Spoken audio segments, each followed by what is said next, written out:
একসঙ্গে দুটো ঘোড়া আমরা দেখছি জাহাঙ্গীর ভাই। তারা 5 থেকে 9 অবস্থার মধ্যে মহাসড়কে দেখি না হানিফের সাথে নাবিলের একটা কম্পিটিশন, তেমনই একটা কম্পিটিশন দেখছিলাম এবং একটা শেষ হয়ে গেছে অলরেডি। এটা জি ওটা বিস্তারিত কেউ নেগেটিভ মাইন্ডে নেব না আমরা, যেটা হচ্ছে ধারাবাহিকতার মানুষ অনেক রাউন্ড থেকে ডেভেলপের এই রাউন্ড থেকে আমরা কিন্তু পেয়েছি। আমরা ঘোড়াগুলিকে বের করে নিয়ে যাবো, ঘোড়াগুলিকে বের করে নিয়ে যাবো মাঠের ভেতরে থাকলেই সেই ফাইনাল ম্যাচেও সবসময় জ্ঞাপন করেছেন। আচ্ছা আমাদের বিল্ডিং এর জায়গাটার কথা বলছিলাম যে এই ওয়াইপাড়া ওয়াইমোর জমাদার পাড়া বন্ধু হোটেল সংলগ্ন, জমাদার পাড়া ওয়াইমোর বন্ধু হোটেল সংলগ্ন এই গ্রাউন্ড এবং বিস্তীর্ণ এই গ্রাউন্ড এক পাক থেকে দ্বিতীয় পাকের জন্য দ্বিতীয় পাকের কাছাকাছি অবস্থায় এবং 5 সেকেন্ড এক পাক কেবল শেষ হয়ে যাবার উপক্রম।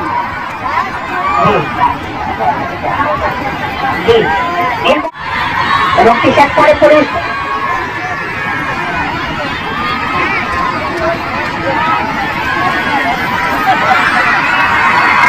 দুর্দান্ত লড়াই দুটো হচ্ছে, আওয়াজ করবেন আপনারা, আওয়াজ কিন্তু আসছে মাঝে মাঝে, সত্যি তাই। কমিটার বাড়াবো না, বেশটা বাড়াবো না, এটা ছিল সেটাই ঠিক আছে। এবং 3টি পাকের জন্য 2 পাক শেষ করে 3 পাকের কাছাকাছি অবস্থায় নীল বর্ণের ঘোড়াটি এবং নীল টি শার্ট পরি অবস্থায় তার 3 পাক শেষ হয়েছে, তারটা শেষ করে দিই জি। এবং দুটো ঘোড়ার 3টা পাক শেষ হয়েছে, প্রথম দুটো আমরা ওখান থেকে পেয়েছি এবং 3 নম্বর পজিশনে ঘোড়াটির জন্য লড়াইটা কিন্তু চলবে। বিদ্যুতের প্রতিদ্বন্দ্বিতা, বিদ্যুতের প্রতিদ্বন্দ্বিতা হবে এখন এবং আমাদের ঈশ্বরের আয়োজন বর্ণমালা বিদ্যাপীঠ শিশু শ্রেণীতে 5ম শ্রেণী পর্যন্ত শুরু হয়ে যাবে 4টি ঘোড়াকে নিয়ে।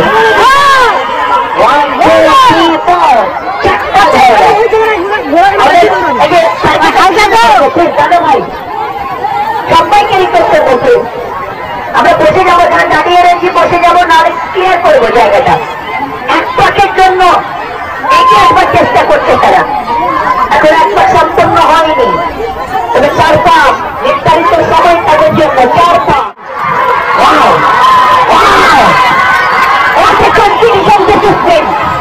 এখন কাছাকাছি অবস্থায় মনে হচ্ছে যে একবার হানি এগিয়ে যাচ্ছে, একবার নাবিল এগিয়ে যাচ্ছে, তাদের মধ্যে একটা সুন্দর কম্পিটিশন হল করে দিয়ে যাবে। বৈঠকের জন্য চমৎকার কম্পিটিশন, একজন নীলবর্ণের টি শার্ট পরেছে, একজন টিয়া কালারের টি শার্ট পরেছেন, বলছে যে আমাদের গাড়িতে যথেষ্ট তেল আছে, কেউ কাউকে ছেড়ে কথা বলবো না। This is brilliant, absolutely brilliant. Record শেষ হয়েছে, এটাকে আমি আমার ফিলিপাইন দেশের ভাষায় বলি লাগালা লাউসি হাড্ডা, লাগালা লাউসি হাড্ডা। এটি অর্থ হাড্ডা হাড্ডা লড়াই, বাগে বাগে লড়াই। এই ঘন্টার সবার শেষে আমরা অনেকে বলছি এই সবাই কম্পিটিশন, দিস ইজ ব্রিলিয়ান্ট। বাস্তবে এত এগিয়ে যাচ্ছে দাদা ভাই আমরা। 3 পাক নীলকালের 7টি পরে এই ভাই এগিয়ে আসেন দিনে লাল ঘোড়ার কালারটি হচ্ছে লাল ঘোড়া দিয়ে। এবং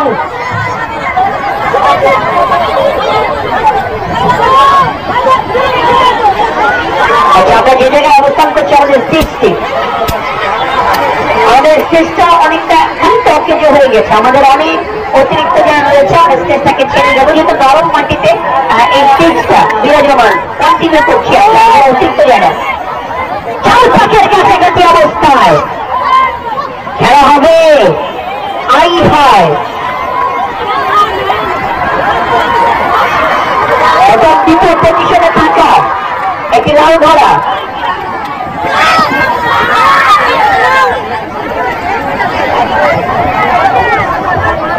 হয়ে গেছে ওই দুটো ঘোড়া, ওই দুটো ঘোড়া কিন্তু 4 পাক হয়ে গেছে।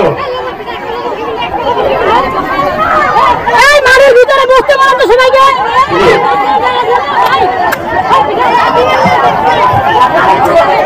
আচ্ছা আচ্ছা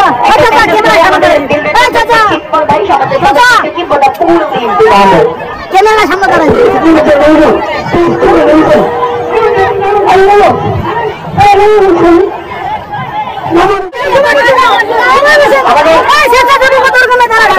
দিয়েছিলেন প্রতিদ্বন্দ্বিতা শুরু হয়েছে বি গ্রুপের আরো একটা ধামাকা রান এই রানটা প্রায় 4টা কাজ দেওয়া হবে বিভিন্নভাবে বিভিন্ন অঞ্চল সমষ্টিগত ভাবে শেষ হয়ে যাবে এবং সাদা বর্ণের একটি ঘোড়াকে দেখছি তার সাথে আরো একটি লাল বর্ণের ঘোড়াকে দেখছি তারা কম্পিটিশনে অন দা ওয়ে 5 সেকেন্ড 25 রানে তারা এক পাক শেষ করেছেন 4 পাকে রাউন্ড এই অবধি পরিচালনা করা হবে এটা বলবার চেষ্টা 2টি পাক শেষ হয়েছে তাদের এই পাক শেষ হয়েছে তাদের এই যে 3 নম্বর পজিশনে ঘোড়াটি নীলফামারী ডোবার থেকে এসছে কি চমৎকার কম্পিটিশন দুর্দান্ত খেলছে এত রান এত চমৎকার গতি দেখে রাখো সামনে এই পাকের জন্য এইটা পাক শেষ হয়ে যাবে আমাদের এই ঘোড়াটি শেষ করেছেন 2 পাক এই এ গ্রুপের রাউন্ড এটা থেকে 5 পাক নির্ধারিত হবে 5 পাক থেকে আমরা 2টো ঘোড়াকে নেব এবং এত সেই ঘোড়াটি তার আশেপাশেও রাইনান ভাই বিভিন্ন প্রেক্ষাগৃহ দর্শকে এত পরিমাণে ঢুকে যাচ্ছি আমরা